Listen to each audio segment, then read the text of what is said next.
Dear students, आज हम discuss कर रहे हैं relation between radians and degrees. तो हमने पहले सर्कुलर सिस्टम पढ़ा और उसमें ये भी हमने डिस्कस किया कि रेडियंस क्या है। डिग्रीज का तो हमें ऑलरेडी पता है। तो डिग्रीज और radians, these are just two systems of finding the angles subtended in a circle. ठीक है, तो डियर स्टूडेंट्स, हमें पता है कि हमारे पास जो सरकमफेरेंस होता है, सरकमफेरेंस हमने पहले भी एक दफा डिस्कस किया था कि एक सर्कल है, उस सर्कल को अगर हम इस तरह यहाँ से डिटेच कर दे और इसको हम एक्सटेंड कर दे तो ये जितना भी लेंथ है इस कार्ड का, तो इसको हम सरकमफेरेंस कहते हैं। ठीक है, तो हमें पता है कि एक सर्कल का जो सरकमफेरेंस होता है वो 2 पाई आर के बराबर होता है। ठीक है, और the number of degrees in one complete revolution is 360 degrees. एक सर्कल में जितना कंप्लीट रिवोल्यूशन होता है वो 360 डिग्री के बराबर होता है और रेडियंस में वो 2 पाई रेडियन के बराबर होता है। तो 360 डिग्रीज जो है डिग्री सिस्टम में, एक रिवोल्यूशन में 360 डिग्री होते हैं और रेडियन सिस्टम में वो 2 पाई रेडियंस होते हैं। ठीक है, 2 पाई रेडियंस के बराबर है। तो डियर स्टूडेंट्स,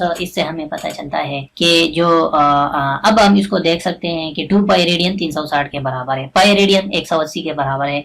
अब इसको आप डिवाइड करते जाए और इससे एंगल जो है वो निकालते जाए। तो डियर स्टूडेंट्स, हमें पता है कि सरकमफेरेंस ऑफ द सर्कल जो है वो, if r is the radius of the circle, then number of radians in one complete rotation is given by this। ठीक है ना जी। तो सरकमफेरेंस ऑफ द सर्कल जो है वो 2 पाई आर के बराबर है। इसको अगर आप रेडियस से डिवाइड करें तो हमारे पास क्या आएगा, रेडियंस आएंगे। ठीक है, यानी 2 पाई रेडियंस आ जाएंगे 360 में। ठीक है, तो ये 360 डिग्री जो है वो 2 पाई रेडियन के बराबर हो गया है। ठीक है जी। तो अब हम अगर 360 हमारे पास 2 पाई रेडियन के बराबर है तो इसको आप सिंपली डिवाइड करें, सिंपल मैथ है। 2 पाई 2 से डिवाइड करें, इसको भी 2 से डिवाइड करें तो पाई आ जाएगा 2 के साथ के, यानी 2 पाई 360 के बराबर है। तो इसको अगर आप 2 से डिवाइड करें तो ये पाई हो जाएगा। तो पाई जो है वो 180 डिग्री के बराबर है। तो इसको अगर आप मजीद 2 से डिवाइड करें तो ये हमारे पास क्या आ जाएगा कि पाई बाई 2 जो है उसको हम 90, पाई बाई 2 रेडियन को हम 90 डिग्री भी कह सकते हैं। इसको अगर आप मजीद 2 से डिवाइड करें तो pi by 2 divide by 2 pi by 4 हो जाएगा। वो 180 डिवाइड बाई 4 या 90 बाई 2, तो ये हमारे पास 45 डिग्री हो जाएगा। तो इस तरह ये हम यहाँ पे पाई बाई 4 तो नहीं है, लेकिन आप इधर पाई बाई 4 भी निकाल सकते हैं कि ये 45 डिग्री के बराबर है। पाई बाई 3 360 के बराबर है।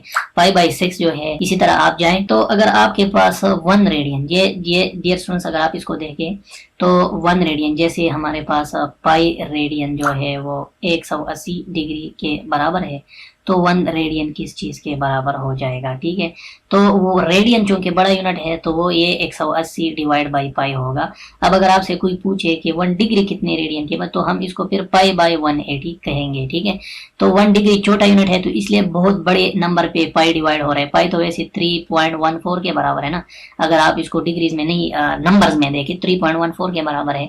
तो 1 डिग्री जो है पाई डिवाइड बाई 180 और 1 रेडियन 180 डिवाइड बाई पाई। तो इस चीज को आपने समझना है। ठीक है, रेडियन डिग्री से बड़ा यूनिट है, इसलिए एक रेडियन में 57.3 डिग्री आते हैं। ठीक है, तो 180 को अगर आप पाई से डिवाइड करें, कैलकुलेटर में 180 लिख दीजिएगा और 3.1415 ये लिख के इससे 57.259 जो कि अप्रॉक्सीमेटली 57.3 डिग्री के बराबर है। ठीक है, तो 1 रेडियन इसके बराबर है। अब 1 डिग्री कितने रेडियंस के बराबर है, तो 180 पाई रेडियन के बराबर है, तो 1 डिग्री पाई बाई 180, तो 3/14 इसको करें तो इससे 0.00, यानी आप देखें ना डिग्री छोटा यूनिट है इसलिए इसमें बहुत कम रेडियंस आते हैं और रेडियन बड़ा यूनिट है इसलिए इसमें बहुत ज्यादा डिग्रीज आते हैं।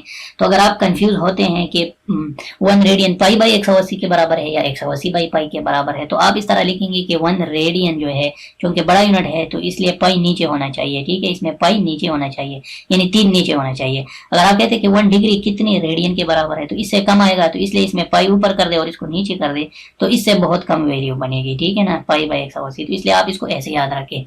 तो डियर स्टूडेंट्स, ये रिलेशन है इसके दरमियान। ठीक है, अब हमारे पास ये एक एग्जांपल है जिसमें हमने 4 पाई बाई 7 रेड्स को डिग्रीज में कन्वर्ट करना है। तो 4 पाई बाई 7 रेडियंस हैं, इसको आपने डिग्रीज में कन्वर्ट करना है। तो 4 पाई बाई 7 और रेडियन की जगह आपने पता है कि 1 रेडियन जो है वो 180 बाई पाई के बराबर है, 180 बाई पाई के। ठीक है, तो इसको 180 बाई पाई डिग्रीज के बराबर है। ठीक है ना, तो ये पाई इस पाई के साथ कैंसल आउट हो गया और ये 4 × 180 मल्टीप्लाइड बाई डिवाइड बाई 7। ठीक है, तो 180 360 और फिर 360 को 2 से मल्टीप्लाई करें तो ये 720 आएगा डिवाइड बाय 7 आ जाएगा, ठीक है जी।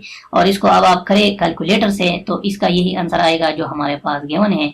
तो अगर आप इस तरह करें कि 720 यानी आप 720, ये इसको पहले ऑन कर देते हैं कैलकुलेटर को, ठीक है। 720 डिवाइड बाय 7, इससे ये आंसर आ गया 102.2। अब हमारे पास ये डेसिमल में है, ठीक है। अब इसको हमें पता है कि कैसे कन्वर्ट करना है हेक्साडेसिमल में, तो हमने ये सिंबल दबाना है। तो इससे 102 डिग्री 51 मिनट्स 25.7 सेकंड्स, तो 25.7 को आप 26 भी लिख सकते हैं, ठीक है डियर स्टूडेंट्स। तो ये सिंपल तरीका है 26 सेकंड। अब इसको आप रेडियन में कैसे कन्वर्ट करेंगे, 31 डिग्री 45 मिनट्स। तो सबसे पहले तो आप इस सारे को डिग्री में कन्वर्ट करें ना, 31 डिग्री और 45 मिनट्स, ठीक है। तो पहले आप इस सब को मिनट्स में डिग्री में कन्वर्ट करें, 31 डिग्री प्लस 45 बाई 60, तो इससे जो आंसर आएगा यानी 31.75 डिग्री आ जाएगा। अब आपने डिग्री की जगह रेडियन लिखना है, तो डिग्री चूंकि बहुत छोटा यूनिट है इसलिए इसमें बहुत कम रेडियंस होंगे, तो इसलिए मैं यहाँ पे पाई बाई 180 मल्टीप्लाई कर रहा हूँ। तो डियर स्टूडेंट्स अब आप कहेंगे कि पाई कैलकुलेटर में पाई क्या चीज है, तो यहाँ पे आप इस तरह भी कर सकते हैं कि ये 31.75 पाई की जगह आप 3.14 भी लिख सकते हैं। और अगर आप शिफ्ट के बटन को दबाएं और यहाँ पे EXP के ऊपर एक छोटा सा पाई लिखा है, इसको दबाएं तो ये 31.75 पाई हो गया, ठीक है। ये आप इक्वल करें और डिवाइड बाय फिर 180 भी करें, ठीक है, 180। तो ये हमारे पास जो आंसर है वो 0.554 आ जाएगा, ठीक है। तो इससे जो आंसर आ गया वो हमारे पास क्या आ गया, 0.554। लेकिन क्या यूनिट्स क्या है इसके, रेड, ठीक है, रेडियन।